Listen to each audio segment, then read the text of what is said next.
ঢাকা দক্ষিণ কেরানীগঞ্জের আবদুল্লাহপুর বাজার সংলগ্ন মাওয়া হাইওয়ে পাশের লোকাল রাস্তা। সাম্প্রতিক বৃষ্টি আর সঠিক রক্ষণাবেক্ষণের অভাবে জনগুরুত্বপূর্ণ এই রাস্তাটি বড় বড় গর্তের সৃষ্টি হয়েছিল। রাস্তার এই বেহাল দশার কারণে প্রতিদিন চরম ভোগান্তি পোহাতে হচ্ছিল সাধারণ যাত্রী ও চালকদের। বিশেষ করে বাঘাপুর স্কুল অ্যান্ড কলেজের ছাত্রছাত্রীদের যাতায়াত পোহাতে হচ্ছিল সীমাহীন কষ্ট। জনদুর্ভোগের এই চিত্র গণমাধ্যম কর্মীসহ ফেসবুক ও ইউটিউব ব্লগারদের মাধ্যমে সামাজিক যোগাযোগ মাধ্যম ভাইরাল হয়। বিষয়টি প্রশাসনের নজরে আসার পরপরই মাওয়া হাইওয়ে তদারকির দায়িত্বে থাকা কর্তৃপক্ষ দ্রুত পদক্ষেপ গ্রহণ করে। বর্তমানে সরকারি নিয়ম মোতাবেক রাস্তার গর্ত মেরামত ও সংস্কার কাজ পুরোদমে চলছে।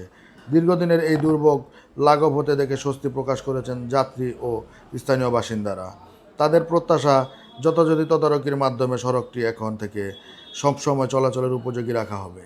মোহাম্মদ আবু সাদিদ বিপ্লব, প্রকাশ বাংলা টিভি, দক্ষিণ কেরানীগঞ্জ, ঢাকা।